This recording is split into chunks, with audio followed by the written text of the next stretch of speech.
Hello students, तो आज मैं आपको isothermal process, isobaric process, adiabatic process, isochoric process, इनसे रिलेटेड जो भी प्रॉब्लम्स आने वाले हैं उसको मैं डील करने जा रहा हूँ बेटा। ठीक है, पहले आप एक चीज़ को समझ लीजिए बेटा कि हमारे पास जो थर्मोडायनेमिक्स होता है, ये तीन क्वांटिटी जो मैं आपके सामने स्क्रीन पर लिखा हूँ, पी वी टी, इन पर डिपेंड करता है ना, प्रेशर, वॉल्यूम, टेम्परेचर। ठीक है, तो ग्राफ जो भी हम प्लॉट करेंगे ये इन्हीं को तीन को लेकर करेंगे। जैसे मैं एक सिंपल भाषा में समझा देता हूँ आपको। जैसे मैंने इसको कर लिया P, यहाँ कर लिया V, यहाँ कर लिया T। तो आप अच्छे से देखिएगा, पहले में मैं चलो कर लेता हूँ PV, दूसरे में कर लेता हूँ VT और तीसरे में कर लूँगा PT। ठीक है बेटा, इस तरह से हम ग्राफ को प्लॉट करेंगे। सो फर्स्ट ग्राफ हम PV का प्लॉट करने जा रहे हैं, आइसोथर्मल। सो सबसे पहले आइसोथर्मल का सेंस आपको समझना पड़ेगा कि आइसोथर्मल का मतलब क्या होता है। आइसोथर्मल का सेंस ये होता है बेटा, टेम्परेचर कांस्टेंट। टेम्परेचर कांस्टेंट होता है बेटा। चलिए जी, ठीक है। तो जब मैं PV ग्राफ के बारे में बात करूं, और इसको अगर याद करने का अगर आप टेक्निक देखें तो बहुत ही ईजी है, और वो भी एक चीज़ आपको बता देता हूँ। आप कभी ना कभी आइडल गैस इक्वेशन के बारे में सुने होंगे, PV इक्वल NRT।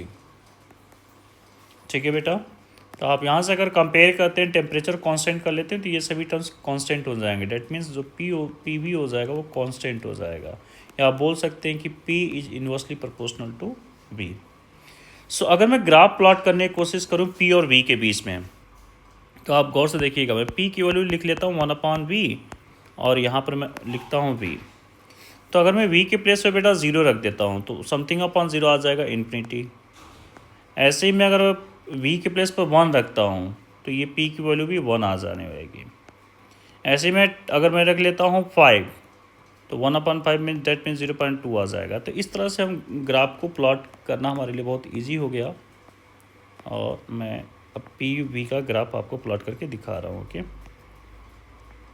ये P हो गया, ये V हो गया बेटा। तो चलिए, 0 पर अगर हम बात करते हैं तो ये कितना दिखा रहा है, इन्फिनिटी। दैट मीन्स ये कहाँ से स्टार्ट है उसका पता ही नहीं है, बहुत ऊपर से चला रहा है, ऐसा आप फील कीजिए। 1 पर, हाँ, लेकिन 1 पर अगर आप आ रहे हैं तो ये सीधे 1 आ जा रहा है। तो अगर मैं इन दोनों को ऐसे मैच कराऊँ तो ये देखिए 1 आ गया। देखिए यहाँ से स्टार्ट था, ये 1 आ गया। ऐसे ही 5, अब मैं जैसे ही 1 के बाद 5 जैसे ही जा रहा हूँ, ये और बहुत ज़्यादा कम हो गया, 0 पॉइंट कितना आ गया, 0.2, यहाँ कुछ आ गया होगा, ऐसे कुछ यहाँ पर। तो इसको आप मीट करिए तो ये ग्राफ आपका कुछ ऐसा नज़र आएगा बेटा PV का। ठीक है, तो आप देख सकते हैं ये आइसोथर्मल ग्राफ कुछ ऐसा नज़र आ रहा है। और एक चीज़ और बता देता हूँ बेटा, एडियाबैटिक का ग्राफ जो देखेंगे ना आप, पहले इसको देखिए। ये आइसोथर्मल का ग्राफ आपको नज़र आ रहा होगा, PV के बीच का ऐसा ग्राफ होता है। जो एडियाबैटिक होता है ना बेटा, इसमें क्या होता है, इसको मैं साइड में कर लेता हूँ, ध्यान से समझिएगा बेटा आप लोग। जो एडियाबैटिक ग्राफ होता है बेटा, PV ग्राफ,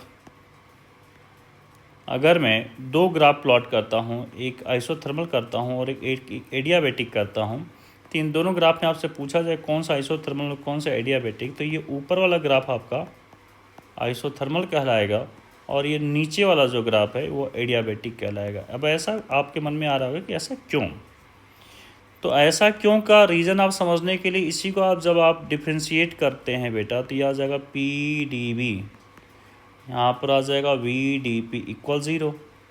तो आप यहाँ से लिख सकते हैं dP/dV, ठीक है, इक्वल हो जाएगा आपका बेटा, dP/dV हो जाएगा आपका, कितना हो जाएगा, ये आ जाएगा P/V, पर माइनस का होगा। तो आप गौर से देखिए, ये यही tan थीटा है आपका, यही आपका ग्राफ आपका -P/V आ रहा है। पर एडियाबैटिक में जब आप करेंगे PV की पावर गामा इक्वल कांस्टेंट, तो इसका आप जब सॉल्यूशन करेंगे तो PV गामा V की पावर गामा -1 dV प्लस क्या हो जाएगा आपका, V की पावर गामा dP इक्वल 0। ठीक है, सो आप V की पावर गामा को उस साइड लेके जाएंगे तो 0 हो जाएगा, तो डेफिनेटली बनेगा गामा P/V। तो हम इसको इधर कर लेंगे तो ये हो जाएगा dP, और यहाँ बनेगा dV इक्वल 0। तो अगर आप इसको सॉल्यूशन करेंगे तो आप पाएंगे कि गामा P/V इक्वल हो जाएगा dP/dV। तो आप देख सकते हैं दोनों का स्लोप आप कंपेयर कर लीजिए बेटा, तो आपको ये जो आपका एडियाबैटिक है इसका स्लोप आपका ज़्यादा ही कुछ नज़र आ रहा है, इसलिए एडियाबैटिक ये नीचे ग्राफ चला जाता है। ठीक है, आई होप की कहानी क्लियर हो गई होगी आप। ठीक है, सो पीवी का अब जो हमने ग्राफ देखा, फर्स्ट ऑफ ऑल हमने किसका ग्राफ देखा बेटा, पीवी का। सो पीवी का जो हम ग्राफ देख पा रहे हैं वो हम क्या देख पा रहे हैं, हम आइसोथर्मल जो पीवी का जो ग्राफ देख पा रहे हैं वो कुछ इस तरह से ग्राफ को हमने देखा, कुछ ऐसा नजर आया। ठीक है, ये पी था, ये वी था। पर मैंने आपको बताया था ना कि सिर्फ पीवी का ग्राफ तो बनेगा नहीं, ये तो 3 क्वांटिटी थे हमारे पास, पी वी टी। तो अगर मैंने इसको ले लिया तो अब मैं वी टी ले लेता हूँ, तो ये वी टी कर लेते हैं।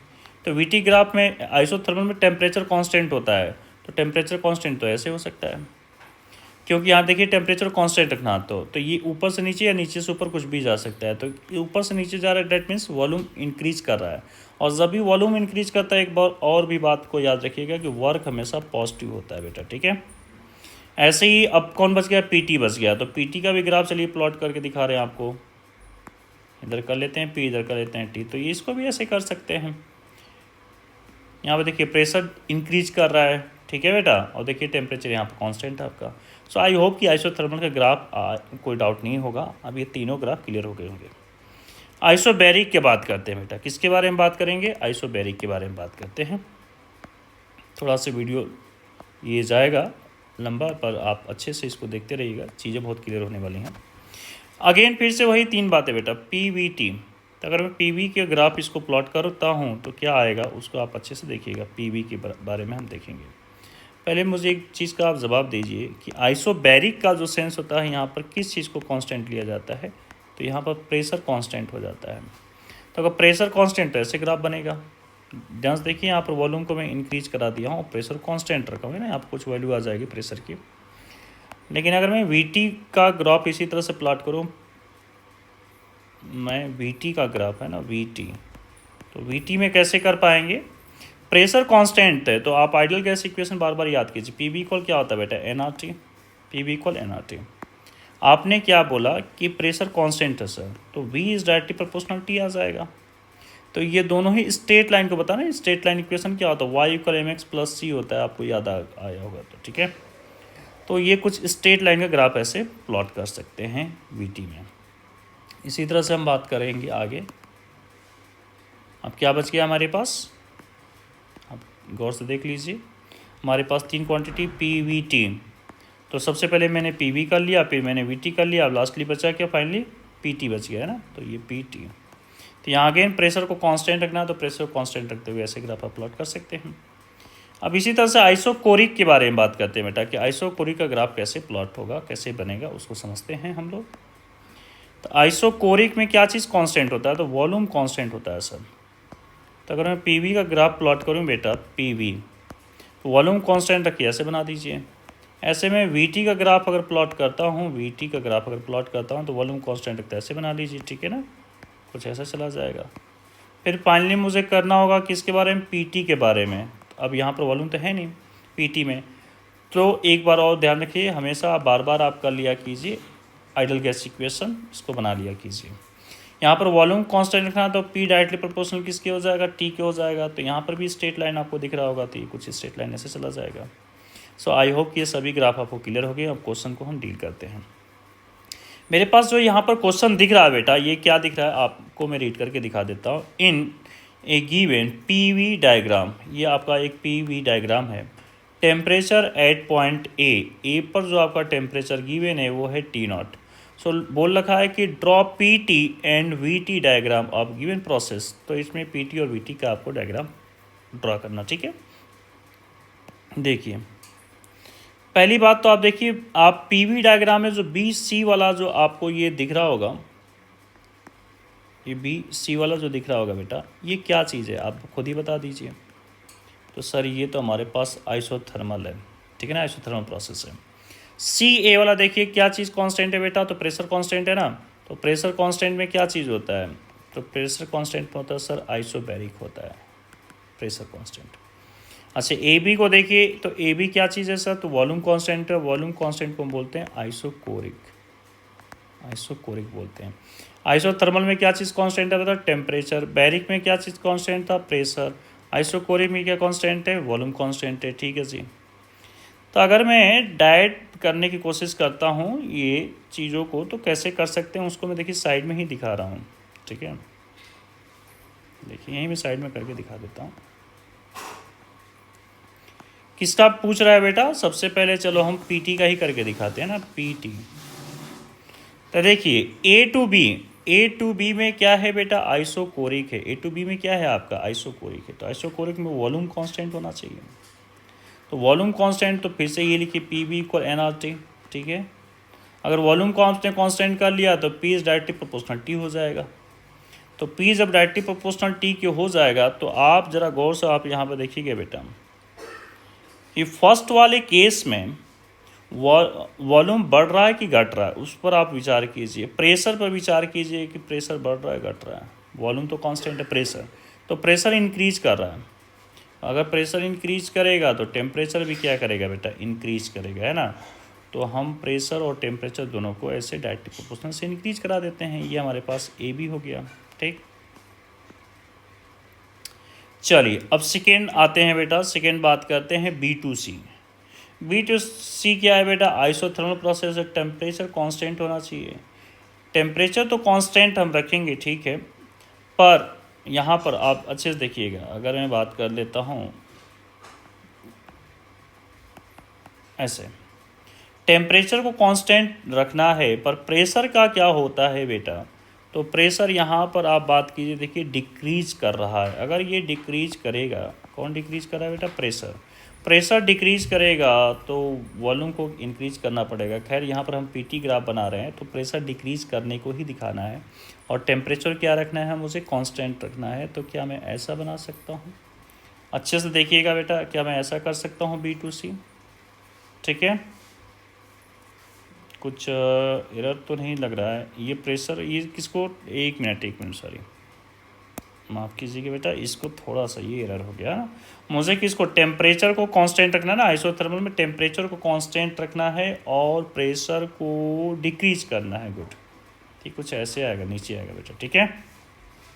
क्योंकि प्रेशर यहाँ पर कुछ प्रेशर होगा आपका। यहाँ पर ये दे रखे हैं 3P0 दे रखे हैं, 3P0 हम ले लेंगे। और ये शुरुआत आई थिंक हुआ है P0 से, तो P0 हम रख लेते हैं, ठीक है। चलिए तो प्रेशर अब क्या हो गया बेटा? प्रेशर यहाँ पर देखिए डिक्रीज कर रहा है, तो प्रेशर डिक्रीज करा लिया हमने। कहाँ तक आया था? P0, तो P0 तक हम लेके चले आए हैं। इसके बाद जो कहानी बोल रही है वो है आइसोबैरिक। आइसोबैरिक में क्या चीज़ होता है बेटा? आइसोबैरिक की जो कहानी है उसमें क्या होता है? आइसोबैरिक में प्रेशर कांस्टेंट होता है।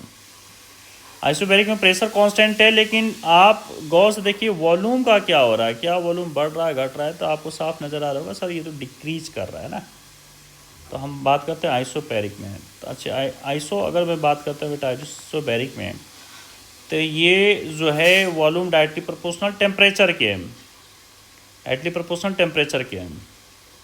तो प्रेशर को तो हम कांस्टेंट रखेंगे, पर ध्यान रखेंगे कि अगर मेरे पास वॉल्यूम डिक्रीज करा तो टेम्परेचर को भी डिक्रीज करना, गिराना है। ये देखिए कुछ ऐसा ग्राफ बनेगा। अब आइए मैच करते हैं। यहाँ पर B पॉइंट था, यहाँ C पॉइंट था, आइए इससे मैच करते हैं बेटा। ये देखिए आपको यहाँ पर नज़र आ रहा होगा। ये देखिए A to B ऐसे गया है बेटा straight line, B to C नीचे आया है और C to A ऐसे गया है। अब इसी तरह से चलिए मैं VT ग्राफ को भी प्लॉट करके दिखाता हूँ, ठीक है ना। बहुत बेसिक बहुत बच्चों वाली चीज़ें हम करके दिखा रहे हैं आपको, इसमें कोई बड़ी चीज़ नहीं, कोई रॉकेट साइंस नहीं है। आइए अब कौन सा ग्राफ हम प्लॉट करने जा रहे हैं बेटा? अब हम प्लॉट करेंगे VT को। ये रहा V, ये रहा T, है ना। एक जैसे लेते हैं ताकि चीज़ें एज इट इज़ जाए, ठीक है। A to B में क्या था बेटा? वॉल्यूम को कांस्टेंट रखना था, ठीक है जी। ये रहा वॉल्यूम को हम कांस्टेंट रखेंगे, पर आपको ध्यान देना प्रेशर बढ़ेगा। आप पहले यहाँ पर कीजिए PV equal nRT। Volume constant हो जाएगा, इसका मतलब P डायरेक्टली प्रोपोर्शनल T हो जाएगा। तो अगर मेरे पास प्रेशर इंक्रीज कर रहा, बढ़ रहा है, प्रेशर इंक्रीज कर रहा तो टेम्परेचर भी क्या करेगा? इंक्रीज करेगा। तो हमको क्या ग्राफ ऐसे कुछ प्लॉट कर लेना चाहिए स्ट्रेट लाइन का PT का, ठीक है जी। ये AB हो गया क्योंकि टेम्परेचर को हमको इंक्रीज कराना था, क्योंकि प्रेशर इंक्रीज कर रहा था, ठीक है। ये फर्स्ट स्टेप हो गया। B to C क्या है बेटा? आइसोथर्मल। तो टेम्परेचर यहाँ कांस्टेंट रहेगा, टेम्परेचर कांस्टेंट रहेगा, मतलब ये सीधा कुछ ऐसा जाएगा, ऊपर या नीचे जहाँ जाएगा वो डिफाइन करते हैं अभी, ठीक है। पहले तो टेम्परेचर कांस्टेंट करना। दूसरी बात यहाँ देखिए टेम्परेचर कांस्टेंट, यहाँ प्रेशर क्या हो रहा था बेटा, यहाँ प्रेशर डिक्रीज कर रहा था। प्रेशर डिक्रीज करने का मतलब वॉल्यूम का इंक्रीज करना। तो देखिए वॉल्यूम ऊपर तो बढ़ेगा ना, नीचे थोड़ी बढ़ेगा, ये तो ऊपर बढ़ेगा। तो ये ऐसे हमने इंक्रीज करा लिया। ठीक है जी, समझ आ गया। आगे बढ़ते हैं। तीसरे स्टेप में हम देखेंगे C2A। C2A में क्या हो रहा है बेटा, C2A में आपका आइसोबैरिक है, मतलब प्रेशर क्या है यहाँ पर, प्रेशर यहाँ पर देखा जाए तो प्रेशर कांस्टेंट है। ठीक है, जब प्रेशर कांस्टेंट होता है तो क्या होता है, V डायरेक्टली प्रोपोर्शनल T होता है, मतलब एक स्ट्रेट लाइन बनेगा VT के ग्राफ में। ठीक है, पर ध्यान रखने वाली बात यह है कि यहाँ पर ये क्या हो रहा था, कम हो रहा था वॉल्यूम। तो ये वॉल्यूम कम होगा तो टेम्परेचर भी कम होगा, तो कुछ इस तरह से ग्राफ इसका जाएगा। ठीक है, आइए मैच करके देख सकते हैं आप यहाँ पर, ये देखिए। तो इस तरह से आप कोई भी ग्राफ, किसी भी टाइप का ग्राफ आप प्लॉट कर सकते हैं। नेक्स्ट वीडियो में कुछ और अच्छे क्वेश्चंस लेकर आएंगे बेटा।